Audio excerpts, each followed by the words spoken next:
everybody, welcome back to another episode of, wait for it, Project C.A.R. I know it's been a very long time. I think it's close to, well, it must have been a year and a half, almost 2 years now, since the last episode. But as you can see, we're not finished yet. And I know I said in the last one that the plan was to have it done in February last year for paint and then have it sorted by the end of the year. Well, that was 4 months ago, because we're now in April. And we're still nowhere near, but we have been working on it. In fact, we've done a lot of work on the computer where we've been designing parts that we use the 3D model for. So I'll include that today, but we've also been working on the actual car itself. Very little time though. I've had an additional family addition to it, and I've been working on the magazine, which is going well, but it takes a lot of time because I'm doing everything on my own. So it's a one-man project, very time consuming, obviously. And yeah, I've had a promotion at work, so that took a lot of time and effort to get that sorted. So anyway, lots of excuses obviously that you're not very interested in because you're interested in the actual car project. And yes, we are still working on it. Yes, we are making progress. And yes, I'm going to give you an update right now. So the first part that we worked on last time was the inlet for the air to go into the engine. So before we go into the filter house, and we wanted to make sure that we have the option to change between hot and cold air, because in winter driving, cold air obviously going to freeze the carburetor. So we needed some hot air source. So we've been working on that, and basically what it's doing is, as you can see in the picture and the video that I'm overlaying at the moment, the part is going to sit over here. So basically, first what we had to do was create this opening that now is here. So we've widened that, the pipe has been removed, we've widened it so that we can have a bigger air intake coming here, bigger hose that then goes into the filter. Meanwhile, the Y section that will sit here will then take off warm air from the radiator in winter time. So that sits here. Then obviously in summertime it's hot, the engine is going to overheat. It's a very common problem with the E9. So what we've done is we have redesigned the whole radiator cooling system.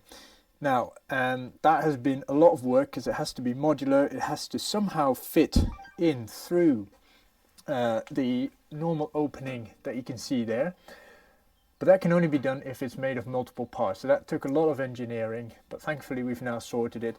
So that is going to sit in here, and I'll show you a few pictures in the video now that will explain a little bit on how that actually works and how it all sits in front. So you've got the main radiator, and then there's these two units that sit in front. In order to fit that, we then had to make an opening on the left hand side, which is right here. So again, we've made an opening which will then have the oil lines come through, and then from there it goes into the cooler system and then out here. This block here is a thermostat, so in case the oil temperature is too cold, it simply bypasses it. As you can see above it, there's another box, and that box is the ground source for all the lights and everything else that sits in the front. As I said, I'm running I'm not running the chassis as the ground source. I'm running actual grounding cables all the way through the car, so that I can do full diagnosis very quickly for each individual component. Over here then, we've got some more work. So this opening here that normally has the grommet in it for the wires for the wiper motor, and on the other side the wiper washer system, that has been widened so that we can fit another circular motorsport connector in here, a slightly smaller one, but that goes in there. So then this is all sealed off. Then at the same time we had a lot of problems with the original wiper motor. We tried to see if we can repair it, but it was beyond repair. So what we've been doing, we spent quite a bit of time doing research on what modern equivalent would have the same rotation, radius and all that kind of thing. We found one which we've now built in. So unfortunately I can't show you because my dad has taken the system with him to then put in a computer so we can design the rest of it and make sure everything fits around it. Because obviously we've got the connector in there now and a few other things that's going to go in here. Eventually on top of here, just underneath the air intake for the original heater, we're going to cut out two slots, and then on here will be a bracket where the engine kill switch and the fire extinguisher switch will be for external access. So then the heater unit, which sits here, like I said in the last episode, it's a modern unit. Over the last, I think it's nearly been a year and a half, 2 years now, we've been designing this. We've had multiple versions of it, but we're now at the point where we're happy with it and it actually fits in. So that will sit here, and as you can see in the computer model, it gives you a bit of an idea of what we've been designing. On the inside, we've done quite a bit of work as well, because as you can see, I've got one seat in here, and then now we also have a passenger seat. So yeah, that one is in. It's currently loose, which is why it looks a bit skewered. But yeah, that took a bit of faffing about, because initially it was bumping against the tunnel, but also the door side. And then we found out eventually that that was my mistake. The rails on the seat I hadn't done 100% square, so they were slightly offset, skewed in a way that once we drilled the holes, it wouldn't line up. So then thankfully we found out that it was on the seat and not the brackets themselves, so that was a quick solution. So that's inside pretty much, because frankly we've not done a huge amount here. Underneath, you can see there's another bus bar over there. That's going to be the grounding bus bar for any components inside the car itself. There's going to be a positive bus bar there as well, which will provide power to the relays, the fuse box and everything else. So that will sit underneath it. Yeah, so then obviously, as I mentioned, we need to redesign the interior. And basically what we come up with is something that's very close to the original, but then allows us to have these additional gauges, as well as some extra dials at the top that we can use for the aircon system that we run.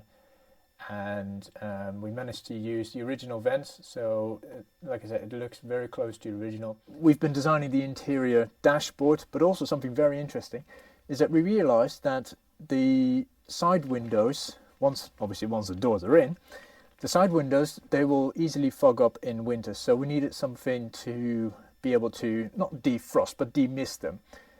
So part of the heating system is now that we have routed a hose behind, a duct behind the dash that comes out here. And we've designed some very, very fancy roll cage mounted vents. Now these might become available in the future. We'll see how they fit and how it works out. And then finally in the boot. So we did a bit of work here. We have also put in place the new battery holder, which wasn't here yet when we did the last episode, but it is here now. It's a proper beefy unit. We had to make a mounting plate for it to go underneath, because obviously the boot floor isn't 100% level. So that's been sorted. And then on top of that, what we have here is the actual kill switch system, which will kill the battery in case of an accident or anything like that. And then next to it, obviously, you can see the fire extinguisher, which is currently plumbed in. As I mentioned last time, we have about 120 kilograms of weight in the boot, aside from the spare wheel yet and everything else, which, funny enough, there's one laying there, which I'm using to kind of figure out how I'm going to position it. What we're doing is we're creating a bracket that pretty much runs from, and I'll show you on the other side, from up there across to the back, so that not only does it hold it up, as in it gives more strength and stops it from bouncing and bending down. Then underneath the box will also be a U-shaped bracket that stops it from bending in that direction.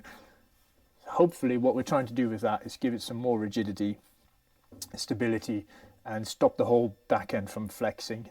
And that's pretty much it at the moment. Like I said, the majority of work has been done on the computer where we're designing things, but as you can see, the car hasn't really changed that much from the grand perspective. Yes, it's slightly slower than we hoped for, but at least we're making progress in that sense. So with a bit of luck, we'll have it painted by the end of this year, and then we can start assembly next year. And speaking of assembly, last time I said I was going to do a video on building the rear subframe. Well, that is still here. As you can see, it's still nicely wrapped up everywhere. All the components are there. They've been powder coated, they've been e-coated, they are ready to be reassembled, aside from one thing, and I still haven't been able to do them. In fact, there's a whole shelf here of things that still need to be sent off for stripping, painting, powder coating, the lot.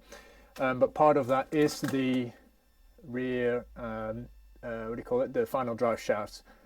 So yeah, I think that's pretty much it for now. It's going to be a quick, short update, but at least you've got an idea of what's going on, and yes, we are still working on it. I'll see you hopefully soon with more updates on what's been going on. My dad is going to be here in a couple of weeks in May, so hopefully we'll be able to do some more progress then and actually get some hands on the car itself, and then I can show you a video on what we've been doing. So thank you very much for joining me and for watching. Hope to see you again soon, and as always, remember to subscribe, like, and if you haven't already, don't forget about the E9 magazine CS Coupe, which obviously I'm promoting this whole video. So it's a fantastic read, and if you'd love to share your story, I'd love to hear it. So please do get in touch. Until then, have a great time, and I'll speak to you soon. Bye bye.